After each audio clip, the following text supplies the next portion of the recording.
If you remove your map sensor from your intake manifold, you see that bolt holds the map sensor in the intake manifold, and when you remove it, you check for carbon residue. I'll show you how it will look like, or how it looks like when it's clogged up. So let me remove that real quick. So use a size 8 hex socket and undo the bolt.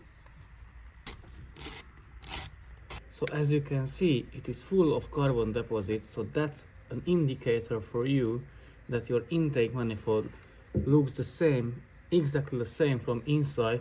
So it is very good time to clean the intake manifold, the intake ports, the EGR cooler and the EGR valve itself from carbon deposits. So you can leave it out of the intake manifold as you're gonna remove it anyways. We're gonna remove the battery, the intake pipe, the intake box and the EGR system, then the intake manifold.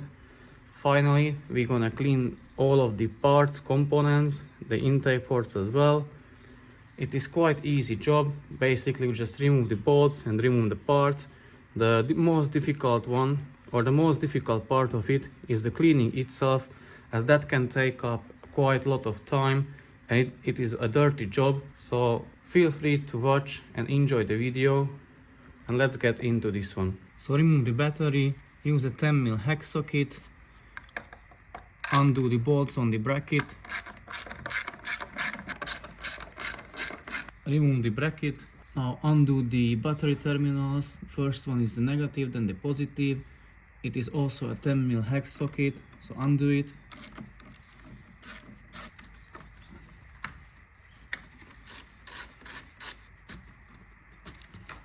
And now you can remove the battery.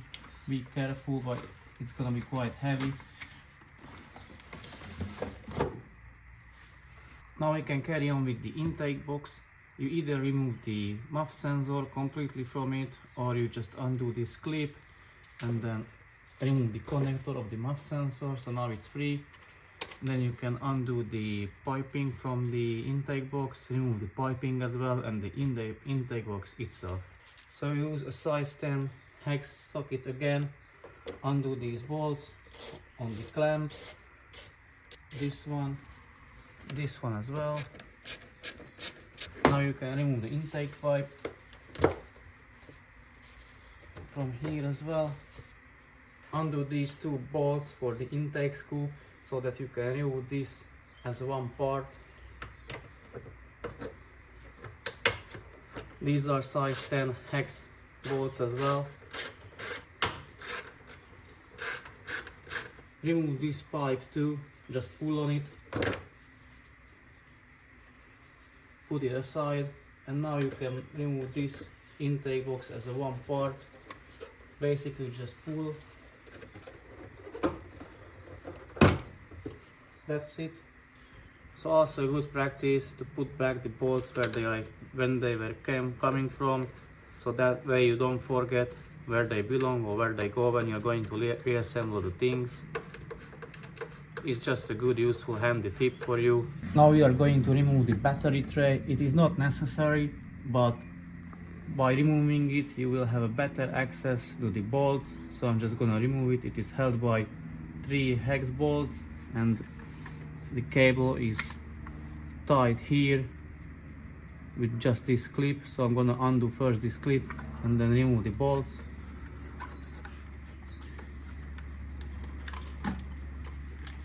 So remove these 3 bolts. They are size 12 hex bolts.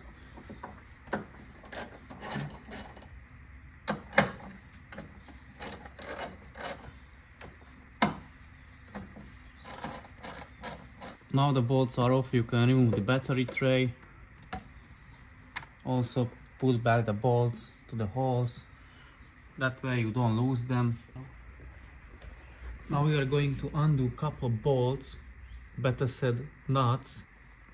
This one is a size 10, size 12, size 12, and 2 here which are 12s again, so that we can remove this piping entirely. Also we're going to undo that clip, and then finally we can remove this piping, so let me show you.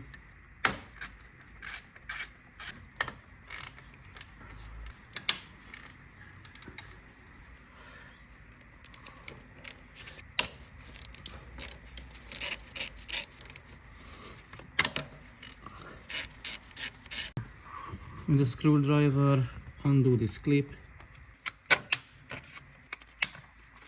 Just like that. Now you can pull off the pipe. Also you can take this one off so you have more room to wiggle. Also don't forget to remove this hose. I don't know what this is for. I'm gonna remove it in order to remove this big plastic pipe. So I'm just gonna push on the tabs just like that. Now I'm gonna pull this plastic pipe. So remove the gasket, and I highly recommend you that you plug these holes with a rag or a kitchen towel so that nothing can fall into them. This one and this one also. Let me do that real quick.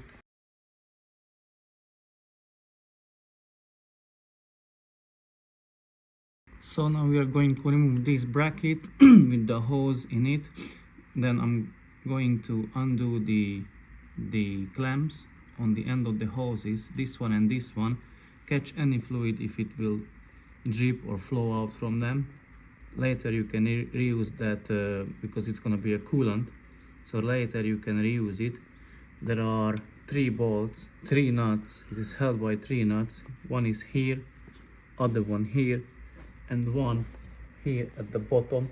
They are size 12 hex nuts, so I'm gonna remove them and then put this one out of the way.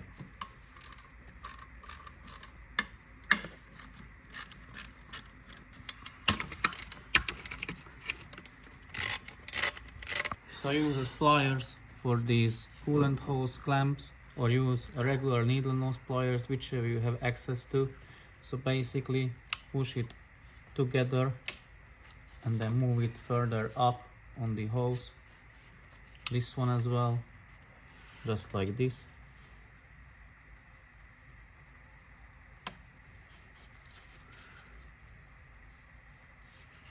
So what we used to do, we grab a pick tool and move it around the perimeter of the hose, so that way it is a lot easier to pull the hose off of the pipe here and here as well. So let me show you.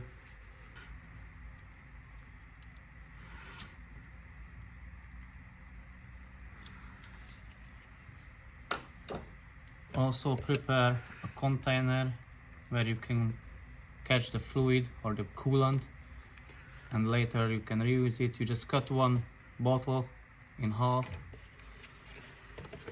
Now you can pull on the hose.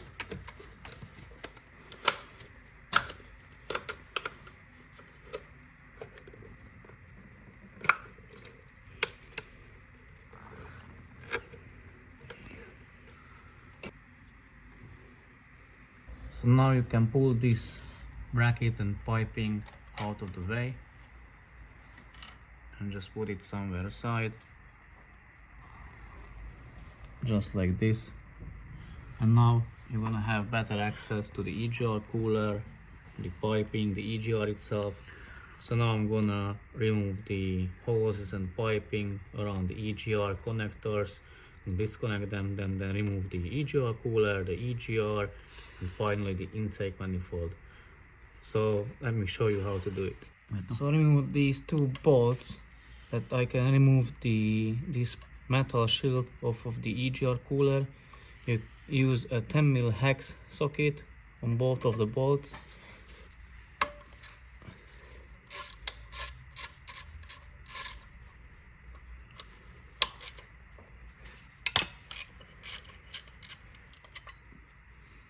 So now I'm gonna remove this pipe from the EGR cooler to the throttle body. It is held here by two 12mm nuts and also two 12mm nuts on the intake, on the throttle body side as well. So I'm gonna undo them and remove the pipe.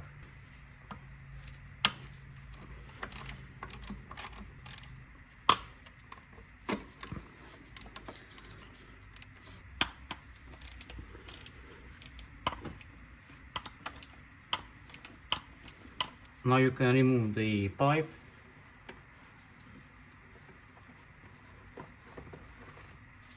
And let's have a little bit of a look at it. As you can see, it is full of carbon deposits from inside. Also remove the gaskets. One is here and other one is down there.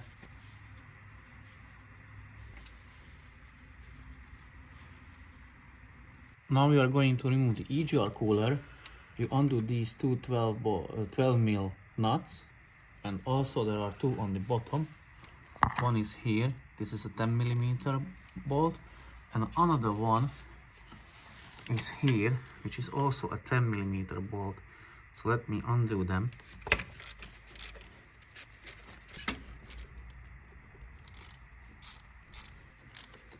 Now undo the coolant hose clamp.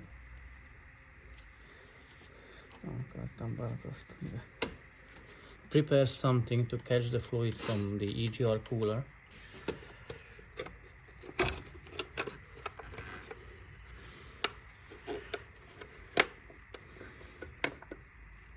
So now remove the last two nuts for the EGR cooler. Also put a rag underneath because you may have fluid or coolant coming out of this pipe.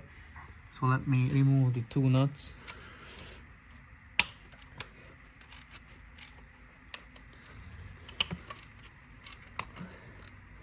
Sorry, actually there are three nuts. One is further down here.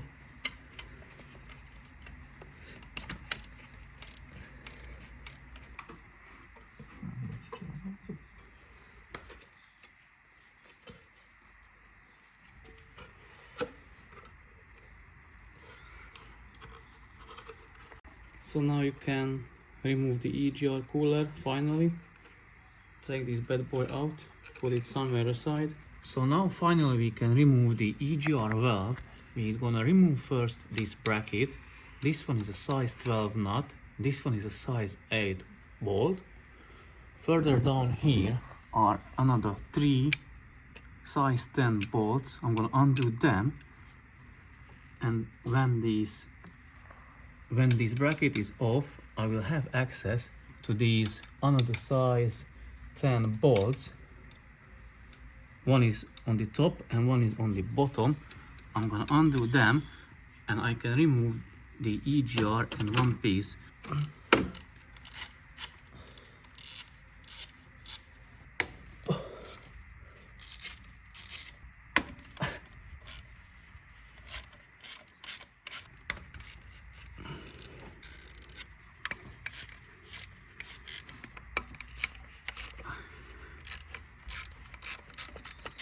Also, we need to remove this pipe, so undo or loosen the clamp, pull it upwards and then pull off the pipe.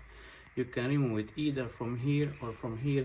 I decided to remove it from here because I have better access to it, to this clamp.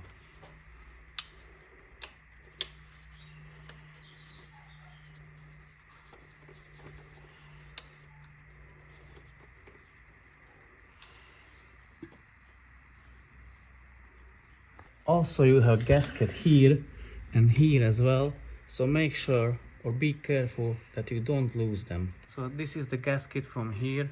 There is one more hose here, so I'm gonna undo the clamp or loosen the clamp, pull it down and then pull off the pipe, but more likely I'm gonna do that off camera because you won't see anything anyways, but the idea is the same, or the principle is the same as exactly as we did before. So pull the clamp down and then pull the hose down.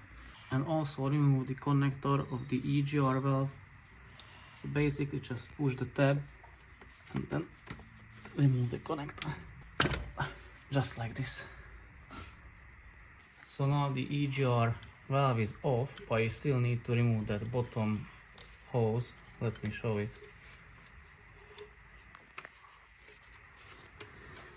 Yes, this one, so I'm gonna remove that one off camera.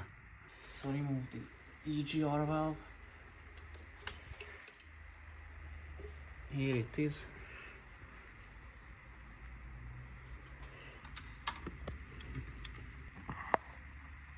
And finally, we can pull off the intake manifold itself.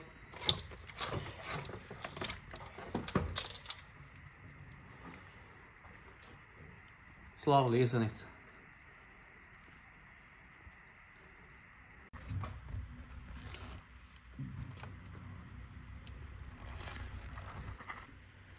So pour the walnut media into the R2D2 machine.